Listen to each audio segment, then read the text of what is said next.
KTMS. I'm piecing along with Mike Kemp, and we are going to try to do something we haven't done here in a while, and that's have a multi-phone number conversation with a couple of friends in Georgia. So that's, and I don't think we've ever done a conversation in Georgia. So it's a first for Talking with America, and I'm so glad to have Miss Jeana Brown. She is the co-founder of the Redneck Party and the founder of Team Rural there in Georgia. She is working hard for justice, as is our other guest, Reverend Zack. He is also the co-founder of the Redneck Party, and that's why I wanted to have them on, because this is something that's developing, and I think it's going to take off big time, and I'm so excited to have both of them on the show with us today. You there now?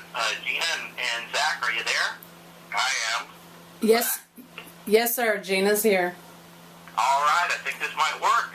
That's great. You know, you kind of embraced the word redneck, and out here in California, a lot of people have a connotation of that word as being something that, you know, has a set of values, political values that are pretty conservative. But what's the history of the word, and why did you choose to call yourself the Redneck Party? Well, I guess, thanks, Zach. Yeah, I guess I'll take that one.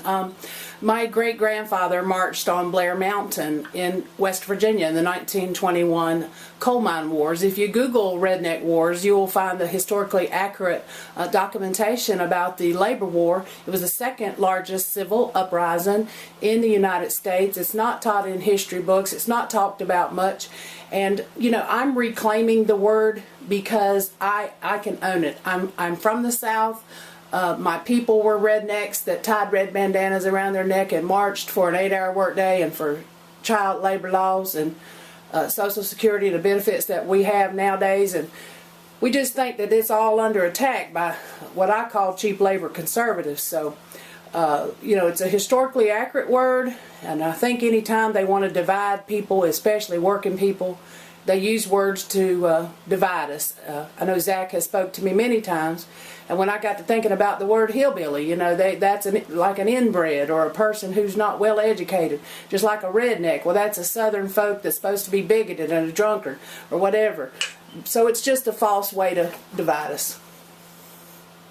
I embrace the word because coming from a background of my ancestors being enslaved, and I saw the battle that the rednecks had on Blair Mountain and around Pate Creek and Camp and Cabin Creek, I realized that the same fight for working class people exists all over, both in the African American community and the white community, and I felt that it was absolutely necessary for integration to take place at the point of true workers that's going to work on behalf of labor, no matter what color, no matter what race, no matter what ethnic background, no matter what cultural background.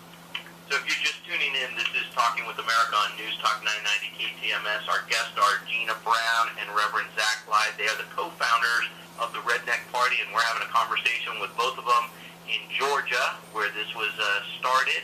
And we're hoping to see this move around the country, but it's certainly a movement that is, you know, predominant. You know, it's focused on dealing with the, you know, the red South, if you will. So tell us about the Redneck Party today, what you guys are doing.